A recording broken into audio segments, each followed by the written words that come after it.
Bismillah, alhamdulillah, wassalatu wassalamu ala rasulillah. So moving on to superstitions. What were some of the superstitions that were prevalent in Arabia at the time before the advent of the Prophet Muhammad sallallahu alaihi wasallam?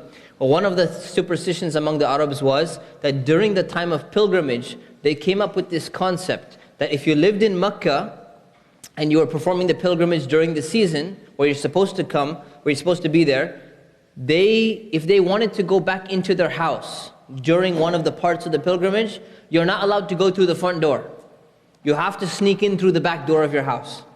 Why? If you go through the front door, there's going to be like bad luck for you. You're going to be in trouble somehow. So they were very cautious and they were very careful about all of these things. And they said, you know what? They invented this idea. How did they come up with the idea? Who knows? But you can imagine, you can piece together something that how people said, you know, if you go through the front, then it's, you know, you're not allowed to. So therefore, if you come in, sneak in through the back, then, you know, maybe the idols are not watching or Allah is not watching or something like that. Another superstition that they had was that the soul of a murdered victim, a person who's been killed unjustly, that person's soul kind of roams around the earth. Right? They didn't really believe in afterlife, but in the terms of spirit, the spirit of the person kind of roams around. And it roams around in the form of an owl. A lot of the superstition was, it's an owl. So whenever you see an owl, you think, oh, you know what? The owl that's like, you know, whatever owls do, cooing or whatever noise that the owls make at nighttime. When you see them, that's the person who got killed making that sound. So when you hear the owl, you think, oh, you know, that's probably that dead guy, you know, trying to like say, you know, somebody, you know, avenge me, you know, get those people who killed me. So they had this belief as well. And it's interesting because in today's society, many people have this belief as well, right? That like, you see it in many movies, you see it in, people actually believe that this, a similar superstition to this. They believed in fortune tellers. That fortune tellers, they can go to fortune tellers and the fortune teller will, whatever, look at something and they will be able to tell the future. Things haven't changed today. People go and they look in the teacup and they say, oh, you know, this is going to happen to you. Or they go and they have like some kind of things that they do, whatever it is, they play around with cards, tarot cards or something like that. You find it prevalent. And you think, well, this is an old thing in the past, right? I don't know if you've been around city of Anaheim or LA, or there's all these people, right? They got all these little tiny shops and everything. And it's funny thing is, it's usually the tiniest, like most ghetto, like messed up shop. So they couldn't tell the future about like the lottery or something like that for themselves, or the stock market even. Like they couldn't hit one of the stocks correctly, that they could at least upgrade their shop a little bit. But anyways, you find people like that, right, in the society. Then they used to go to astrologers. So what is an astrologer? Not an astronomer, an astrologer. There's a big difference. An astronomer is someone who studies, you know, the heavenly bodies and all of that. An astrologer is somebody who thinks that the stars can actually determine either events or determine the future. So when you say, well, this happened because of the position of the stars. So this person, you know, this person died because this, you know, orbit, this star was in this alignment and all of these things. Right? Now, is this common today? Every single supermarket sells, you know, what do they call it? Horoscopes, right? Horoscopes, which are written so generally that they apply to many people. But people go, and it's a problem in many Muslim societies even. Many practicing Muslim societies, they'll go and they'll say, you know, so, you know, what's your, you know, no, because they're more slick about it, you know. Not what's your sign, they're like, you know, so if you meet one of the people who is you're interested in their daughter or their son or something like that, someone will come and say, you know, so, you know, what month were you born in around this area? Or somehow get the information out of you, and then they'll go and they'll check this thing and say, oh, well, you know, my son or daughter, they don't seem to match up together in the horoscope because their signs are not compatible according to the latest research that was just published, you know, in the tabloid magazine in your local, you know, grocery store, right? So they didn't match up, and therefore these two should not be getting married. This is common among Muslims, unfortunately, but this is exactly what they were doing. They were doing the same thing during this time, very common superstition. Another superstition they had was casting featherless arrows. So you have an arrow without the feathers on it, without the point that's not needed. So you have an arrow, and it's just used as a symbol. It's like dice. You know, people roll dice just for luck, to figure out what's going on. Same thing, they used to take a featherless arrow, and they would throw it, or they would, you know, take, like, you know, drawing straws. where you hold the straws and what do they call it? Casting, yeah, it's called casting lots, traditional terms, casting lots. Or you hold the straws and you come out with the shortest one. So they would do this, but not just randomly. They would do this in the name of their idol. So it's important. They're not just randomly doing it out of luck. They're doing it either in the name of their idol or in front of their idol, thinking that the idol is kind of, overseeing everything and it's going to determine what happens. So they would make major decisions in terms of who to get married. So should I marry this person or should I not marry this person? They would go and check with these arrows. They'd see, okay, you know what, it landed correctly or it came out correctly. We've got to marry this person, or no, cannot marry this person. Even when it came to war, should we fight this tribe? Right? Maybe they heard the owl or something like that and they say, this is the tribe that, killed the guy. Let's avenge them. So they had to decide whether or not to go to war. They would use these things. Right? So this is what they would do. It became so bad that they would even use these things to determine who a child actually belonged to. Right? So if there's a marriage relationship and the woman cheated on the husband, for example, and now she's pregnant.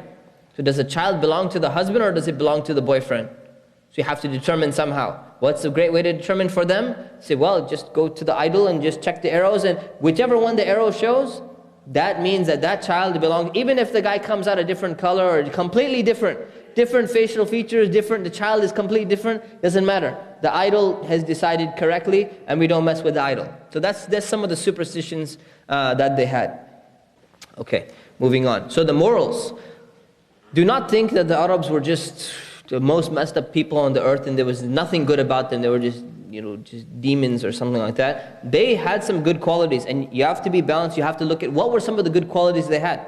And the reason why we're going to talk about some of their good qualities is because Allah actually chose them, in a sense, of sending a prophet amongst them, and that they're going to be the first generation to carry and spread the message of Islam. They must have some qualities, about why Allah decided to choose these people. He could have chosen the Romans. He could have chosen the Persians. He could have chosen the Greeks. He could have chosen the Indians. He could have chosen Chinese. He could have chosen anyone else to be the recipient of the last message. But He chose these people, and probably there's a lot of wisdom behind it. We can see some of them. Some of the wisdom is because of the great qualities they have. What qualities did they have? One, they were very generous. They were very generous people. That's something you have to understand. Number two, they were very hospitable people. So you come, you wanna, you need a meal or something like that. You're a visitor to the city or something. They will come, and still people say it about the Arabs today. Most Arabs today, generally, very hospitable people. They'll come and they'll sacrifice the entire sheep for you, even though they wouldn't eat this on a normal basis. They'll go out of their way to go and take care of their guests. And if you look at some societies, some cultures, like many places in American culture, many parts of European culture. You can't even if you're hungry, there's no sense of hospitality, right? That hospitality just doesn't exist. If you're a guest and everything, say, that's nice, I had to make it in this, you got to make it in this country. Or you got to learn our language first, that racism comes out and all of that, you don't speak the same language, something like that. So they were very hospitable people, and that was a good quality that they had. They were very courageous, and that's important. They were willing to fight when they were convinced about the truth of an idea. That's very, very important, meaning they're willing to give their life when they believe something to be true. When you look in a sophisticated, very highly sophisticated society which has a lot of philosophy and a lot of thought and all of that, like the Greeks, for example, right?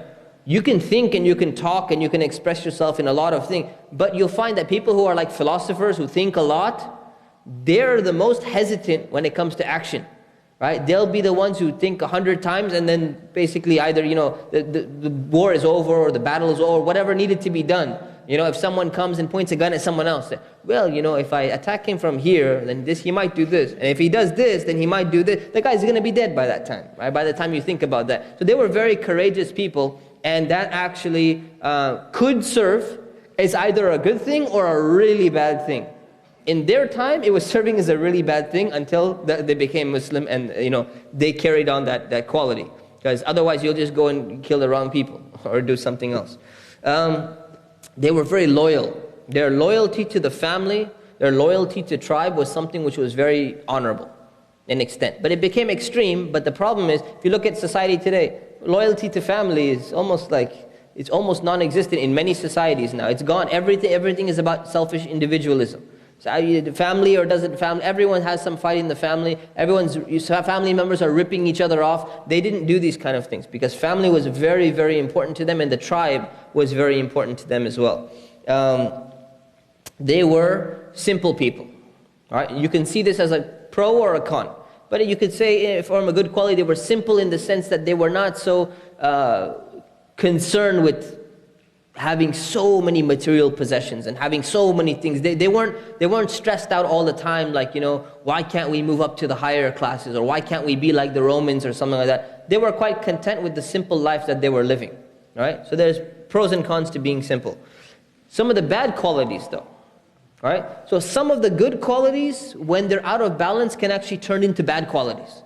Like courage. If you're having courage, but you're fighting the wrong person, that turns out to be bad. If you're loyal to your tribe, even though it's oppressing other people, that can become bad. So they also had some major, besides messing up some of these qualities, they had some intrinsically bad qualities. So they used to drink a lot of alcohol, a lot of prevalence of drunkenness in the society. They used to gamble. The gambling was quite common, and like intense gambling. Compounded interest. Right? What used to be called usury. And later on, the terms usury and interest became separated and became different because the Catholic Church or the Christians, they decided that we're going to allow small amounts of usury. So we'll give it a different term. So compounded interest, basically that's what it is that when you loan out money, right, and you expect more of it back, you expect a return. This became adha'afan, mudha'afa, as the Quran mentioned. This became like compounded over and over again, and it kept on piling up. And basically, even if you die, the debt gets transferred over to your family. Right? It just continues, and it just keeps on going. It's like macroeconomics today.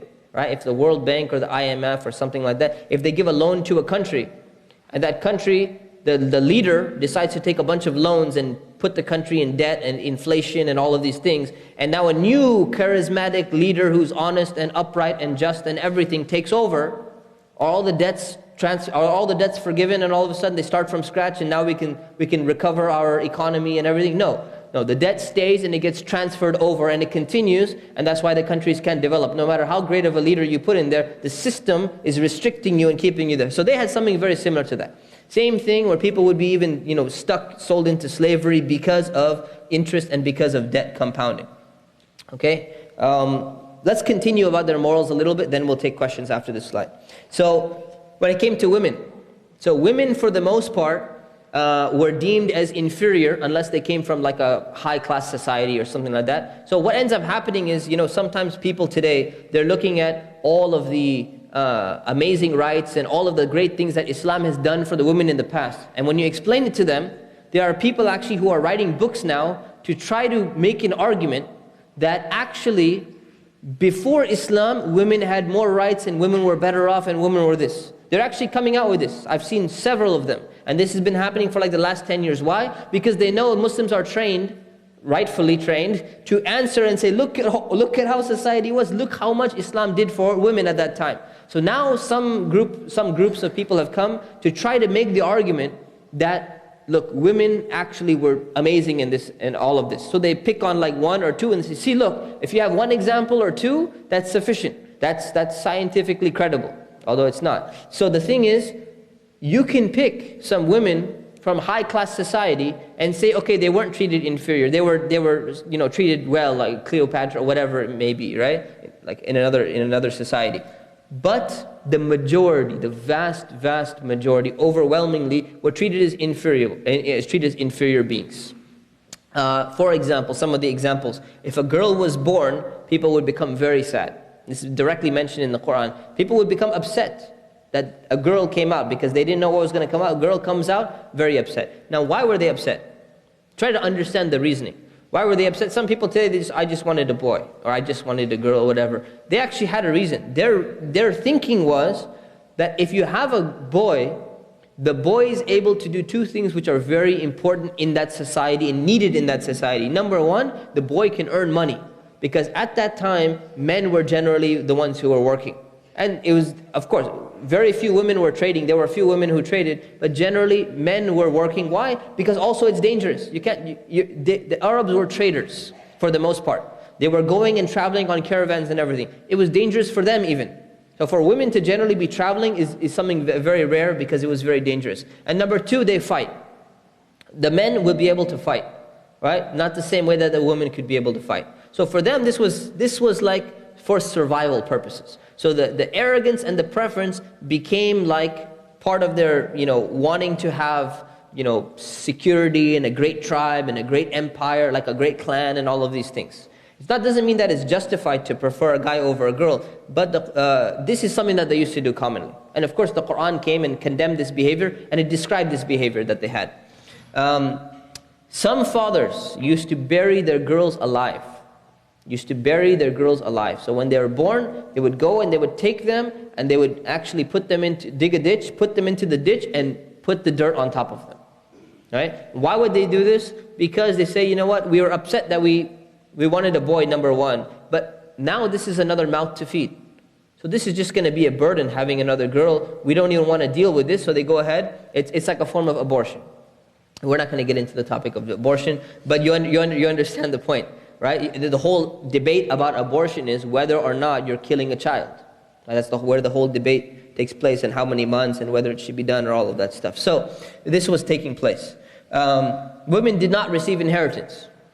Okay, important thing. They did not receive any inheritance from anyone. Not from the husband, not from the father, not from the brother, not from their kids, no, from nobody. They don't receive anything.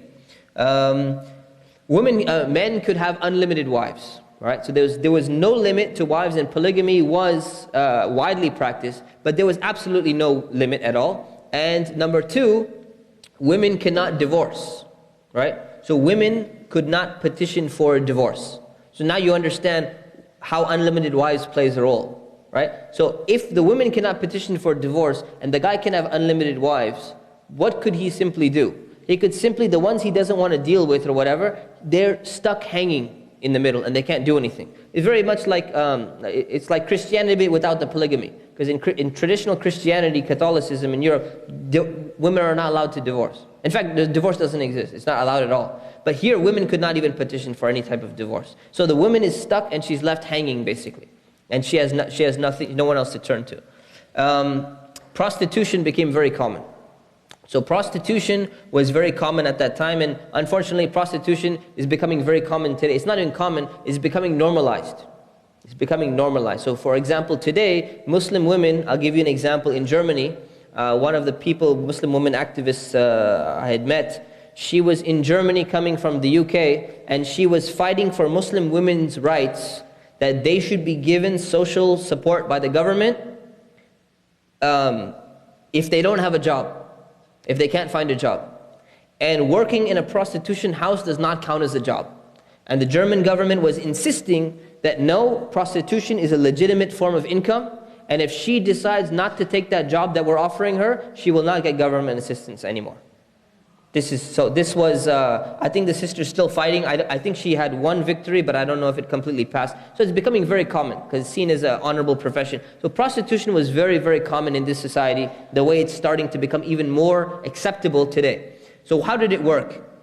There's many different ways in which it worked. Here's one of the ways I'm just describing, that a prostitute would put a flag on her house, or some kind of sign on her house to, let people know that I'm available, right? So guys would come, and everyone could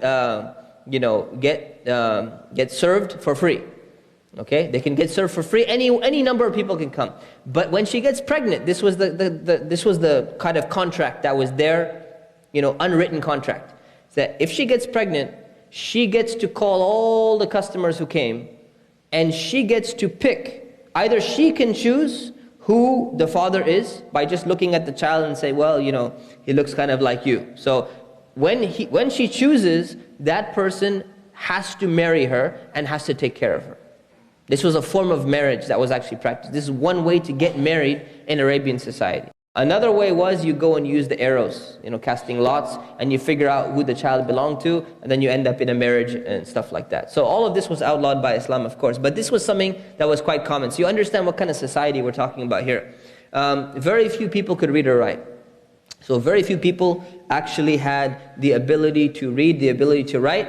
The only type of science that they really had was poetry. They were masters of poetry. So they had this one thing that they were really good at. But the problem with the poetry even was they could express themselves beautifully. Beautiful words, eloquent, but they generally ended up, almost the content of their poetry was either praising themselves, arrogance, I'm this way and I'm that and I did this and all of that. It was praising women, praising their bodies or praising, very vulgar stuff, or praising their own drunkenness, or like wine is so amazing, when I drink it I feel this way and all of that. It's interesting because one of the most powerful forms of music today is rap music. And you find the same three, themes common in music. It's about praising yourself, it's about praising women and their bodies and what you're doing with them and all of that, and it's about praising drugs instead of drunkenness. Right? Just change to drugs, change to I smoke, joints here and I do this and all that stuff. Right?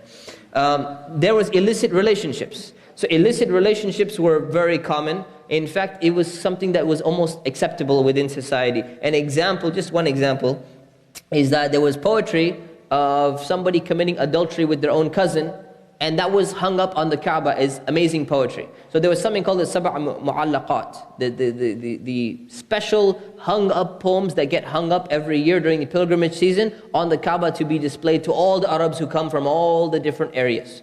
So among them, if you study the poetry, one of them, among the many others, one of them was about this guy, how he slept with his cousin, and he did this and he did that, and everyone's looking at it and saying, wow, this is amazing, this artwork, It's like today, people go and they look at naked art and everything, and we don't have the same taste, but they're looking at, wow, this is amazing, the way that, like in Belgium, for example, one of my friends, he took me, he said, Muslim friends, he says, what, when we were non-Muslim, we used to come to this statue and we used to see that like this is the most amazing work of art. And it's a statue of a little kid and he's just like peeing basically into the fountain. And they're like, this is one of the most important like artworks. Maybe I'm not able to appreciate it perhaps. But this is like one of the most amazing artworks that the little kid is just peeing into the fountain. And it's like a national thing. You have to go look at it if you visit Belgium. Right? So any questions on morals? Because we are running out of time, but we're going to get through these slides, inshallah, yeah. So the Arabs were generous, particularly when it comes to hospitality. And when it comes to giving for their idols, they were generous. When it comes to giving money for their idolatry and their idols, they would be very generous. Maybe when it came to other people, they were exploiting them, right?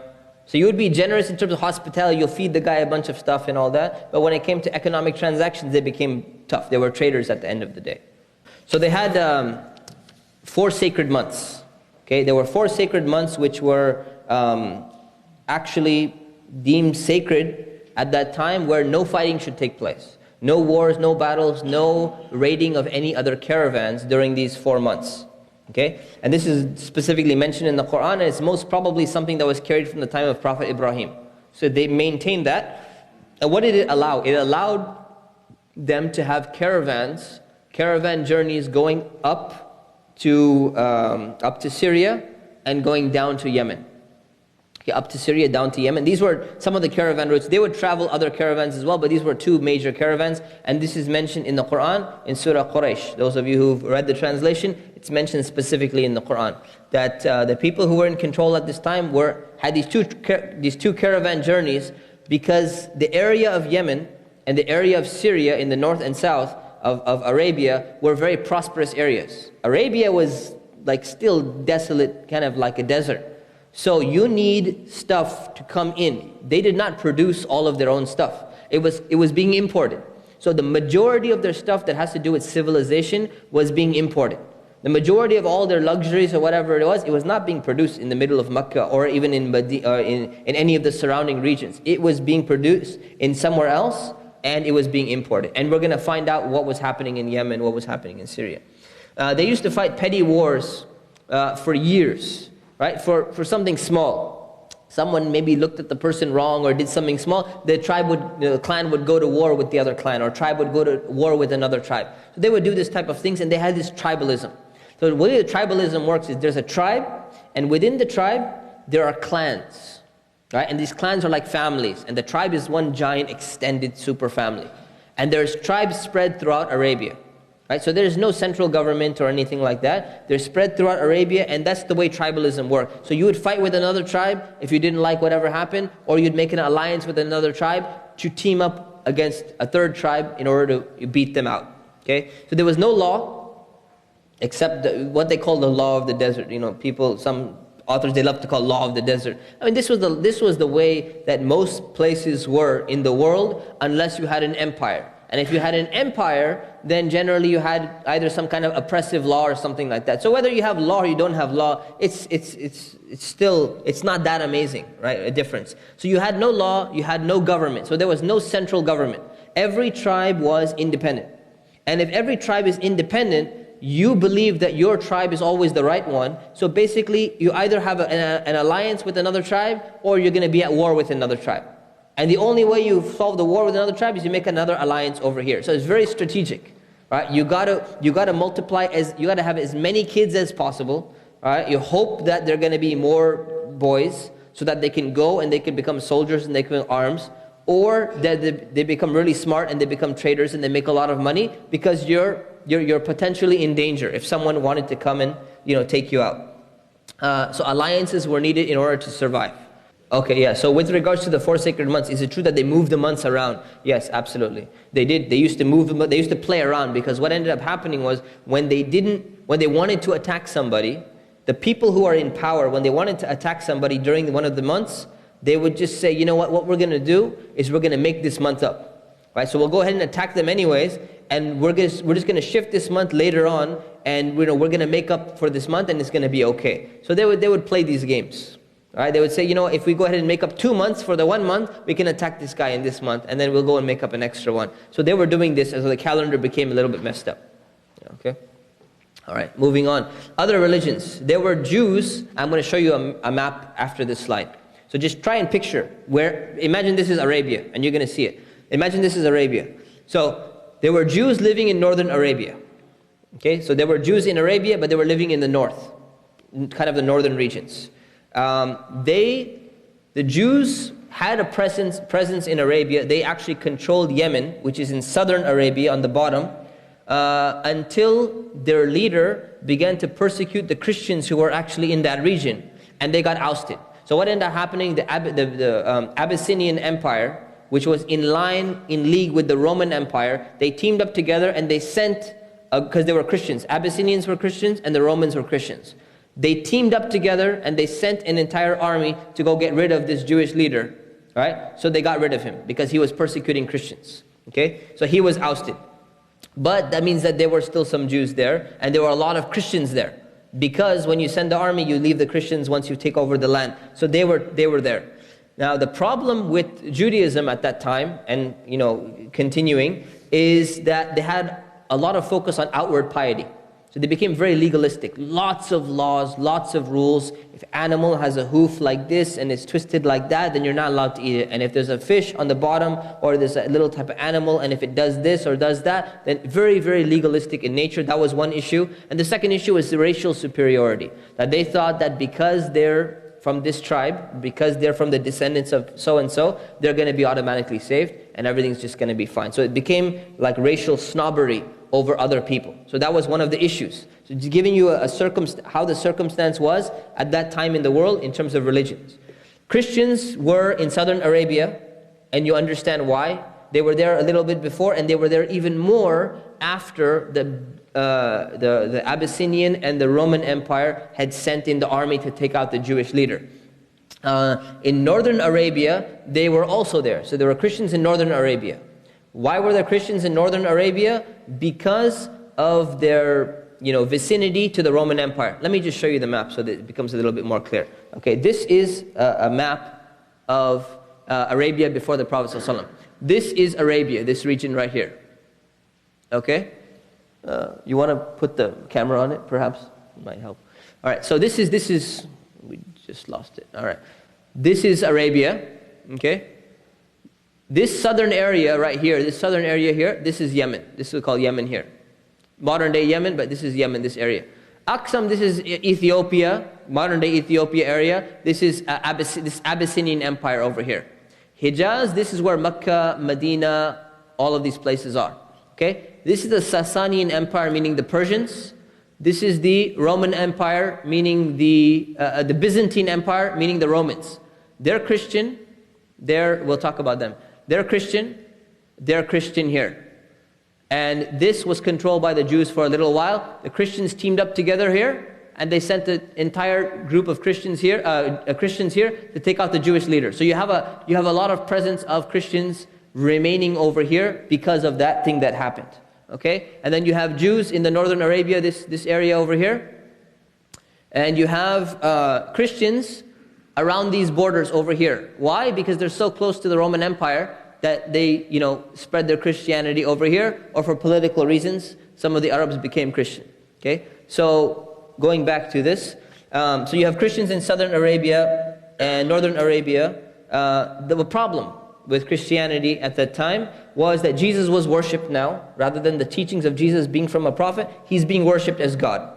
The doctrine of salvation says that as long as you believe, everything's going to be fine. So morality tends to take a dip, because if you're going to be fine anyways, what is there to keep you in check? And then there was the concept of the Trinity, which became very confusing, and people were trying to figure it out, and they were debating with one another. So there were councils that were debating with one another, the Council of Nicaea and the Council of Trent, and they're trying to figure out whether Jesus is God, or whether Jesus is divine, or whether Jesus is human/divine, or all of these things. And it caused a lot of problems, because you're saying you're worshiping one God, but you actually have three distinct mental pictures in your mind at the same time. So this became problematic. In Persia, where I said the Sasanian Empire, okay, Persian Empire, they were fire worshippers. So they had temples actually for fire worshipping, where people would keep the fire alive and they would be worshipping the fire, and this would continue in that form.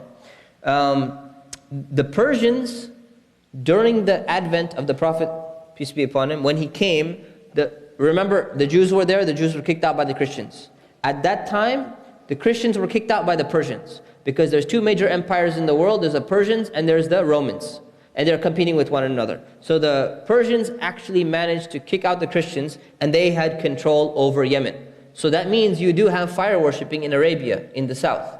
So it's giving you an understanding of what kind of religions existed, what the region was like, because this all kind of determines how things will function, what kind of challenges the message of Islam will face. Buddhism was in India and Central Asia. It was very prevalent. The problem with Buddhism was that there were idols of Buddha in every house. Like today, if you go to like Chinatown or something like that, you find like these little statues of Buddha being sold everywhere. It was like that at that time. People actually started worshipping the statues, many people. So even though if that's not what Buddha taught, that's what they ended up doing. Second issue was, people who became Buddhists were supposed to renounce life. So you're supposed to end up either, the highest status is to, own nothing, become a beggar, and have no influence over society, and just focus on your own ability, or hope that you're going to reach nirvana and the state of tranquility and all of that. Hinduism was prevalent in India. So Hinduism was something that existed in India, and Hinduism became a religion where you have millions, literally millions of idols. So if you count them, it's literally in the millions. And the other problem they had, I'm talking about their belief, one, and two, their social issues. So their belief, that's one issue. In the social issues, they had a caste system. The caste system basically puts people into different hierarchy, different categories. So there are the Brahmins, who are like the highest. They're treated as like gods almost. They're like the people who are the highest, and you just inherit that, and that is in your blood. And then there are the people who are on the lowest. They're the untouchables, right? They are not even allowed to learn to read. They're not allowed to, even touch any scripture that the Brahmin would be able to touch. If they do, they get killed, even if they do something like that. Their job is to be servants forever. And that's the way it is, and that's the way it existed for a long time. And that influence, unfortunately, is still prevalent in people who are coming from that region, even if they're Muslim. So basically, you can see the world was virtually in an age of ignorance, what they call in Arabic Jahiliyyah. So it was not just Arabia that was messed up, it was the entire world that was pretty much getting messed up. So there was a major problem in the world. And many historians describe this period as basically saying, the world was on basically a suicide course. They were really messed up in their behavior, in their beliefs, in all of these things. They needed something to change them. Okay, so this is again the map. You understand where we are, that's the Persian Empire, Roman Empire. It's called Sasanian Empire, and it's called Byzantine Empire, the Roman Empire. Okay. Any questions on that? Yes. Okay, very good question. So where did the Jews come from? Yes. So the Jews actually came when they were ousted from Jerusalem. So they were ousted twice from Jerusalem. So they came the first time they were kicked out, or they came the second time they were kicked out.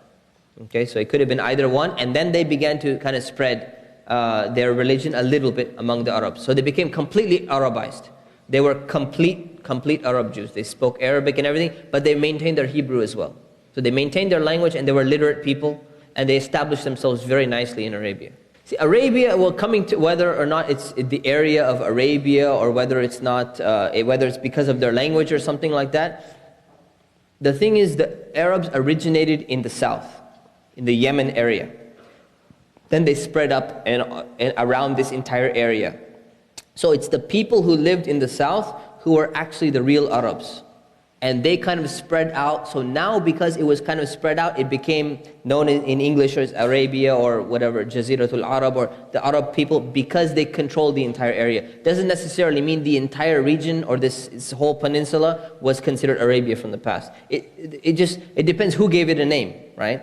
Whoever was there, or whichever historian gave it a different name, it could have been a different name in the past. So we can't really know for sure exactly what it was. Okay, so the question was, how did the name Arabia come, and when did it come? So, no, it's a very good question. Is that, could it be, and we find references that many of the Jews settled there, or the Christians settled there, because they knew that another prophet was coming. Absolutely, because the thing is this: the Jews, for example, the Jews, when they were kicked out of Jerusalem, they could have gone anywhere. There's so many different places that they could have gone, and many went to different places. Why did this group particularly go to Arabia? It's very probable, and there's good evidence that there's solid evidence that at least some of them came to this region because they were waiting for the Prophet. And it could be that some of them may have not come for that particular reason, but there's definitely a group of people who knew that a Prophet was coming to that area. Some Christians, some Jews, and some of them got it wrong. See, the thing is, they knew that a Prophet was coming, but maybe they got it wrong and they didn't know exactly, they couldn't figure out exactly, because they were trying to figure it out. The specific spot is not mentioned 100% in clarity. So some people may have got it wrong and they went to a different region, but they all knew that he was coming. So that's the important thing to understand. Okay, the term Jahiliyyah, or the age of ignorance, is that from the Quran or something? Yes, it's from the Quran. So the term itself is in the Quran. Okay. In terms of, so we're referring to a particular period of time. You mean in terms of Arabia or the entire world? Both. Okay, in terms of Arabia or the entire world, it's something that's mentioned in the Quran, whether or not it's something that's specifically documented. The Prophet ﷺ used to use the terminology that before the advent of Islam and before people accepted Islam, this was Jahiliyyah, this was the age of ignorance. Why? Because they didn't have the revelation with them at that time. So from that perspective, it's mentioned in hadith. It's mentioned in the statements of the Prophet, specifically, that before Islam, that was known as the age of ignorance because people didn't have the revelation. And once they received the revelation and they got it and they accepted it, now it's the age of opposite of ignorance, age of Islam or enlightenment, or what you can call whatever you want, an age of knowledge. Right? So there's solid reference there. Yeah. Now today, perhaps one of the reasons maybe why you were asking, some people try to take the term and extend it to our today's society and everything like that. Is that a correct extension? It's a scholarly debate, whether or not it should be extended, to that or not. Okay? We'll move on to the next slide. Arabia, geography. So let's look at some of the geography. Arabia is the largest peninsula on earth. The definition of a peninsula. Yes, a body that's surrounded by water on 3 sides. Okay, so it's the largest peninsula on earth, called Jaziratul Arab. Okay, Jazira actually more refers to an island. So it's just so big, they even call themselves an island, but it's actually a peninsula. It's about 1 million square miles. It's a big plot of land, but it's mostly sand, and very mountainous. So the two most difficult, terrains to live on and settle on happen to be sandy and mountainous areas. In all the places you could choose, this is among the most difficult place to actually inhabit. Had very little water, so it's very hot and it's very dry, if you've been there. Very, very hot, very, very dry, so it's very difficult to actually, it's a very difficult place to live without modern technology. Towns would basically be set up wherever you find a water source. So you find a well somewhere, you find an oasis somewhere, people would either stay there and camp there and just chill out over there for a while until they move, or they would set up a town. Why? Because you have to have a water source. There are some areas which were a little bit greener, like Ta'if, for example, but for the most part, most of them were very arid. So you would find that this is most of Arabia, with the exception of the south. The south, by the way, Yemen and all of that, why it's so popular is because it's a very fertile area. That's why it's been colonized so many times. Bedouin nomads used to move around wherever you find a water source. So there's a group of people who are sedentary. They've settled down, they've established cities, they've established towns, like Mecca and Ta'if and other cities. Then you find a group of Bedouins spread around the entire area. They don't even have a place. They just pick up their tent, they go somewhere else. Wherever you find water, just find the place of water and then just keep moving. Just keep on moving. That's what they do. So they're known as the Bedouins. So when you hear Bedouin, you understand it's a nomad, someone who's going around, doesn't live in a city, is not settled down. There were no world powers interested in most of Arabia, which is interesting. So generally, for the most part, except Yemen in the south because it's fertile, and in the north, near the Roman Empire or near the Persian Empire, because it's just near their borders. Outside of that, the rest of Arabia, no one's interested in really colonizing it. So you'd find Roman Empire, Persian Empire, other empires, India, China, and all of that. They were not so interested in Arabia. Why? Because there's really nothing there for them. The land is not amazing. What else do you have to offer? They had precious metals and stuff like that, but they didn't know how much of the precious metals were there and how much they could mine and all of that. The political situation is, remember, up until about the 6th century, 1 century before we're talking about, when the Prophet ﷺ was born, right? You have the Byzantine Empire, which is the Roman Empire, on the west, to the west of Arabia, north and west, but you call it the west. And you have the Persian Empire on the east, north and to the east. But it's still, Arabia is kind of stuck in between these two. Byzantine Empire had already colonized Egypt, and they'd colonized Syria, and they had relationships between the Abyssinian Empire in Africa and Ethiopia because of the fact that they were Christian. Sassanid Empire was the Persians. Remember that they had controlled Yemen, and they controlled a bunch of other areas. But in Arabia, they were in control of Yemen. Okay, so that's pretty much it. Any questions? Okay, so remember, stick with the class. Don't get stressed out. You can do it. Create a study schedule for yourself. If you haven't registered, Adam is in the back for registration. If you have not put yourself on the roll sheet for today, please make sure and sign in roll sheet and be honest. Jazakumullah khair. Subhana rabbika rabbil izzati amma yasifun. Wa salamun ala al-mursaleen. Walhamdulillahi rabbil alameen. Wassalamu alaikum.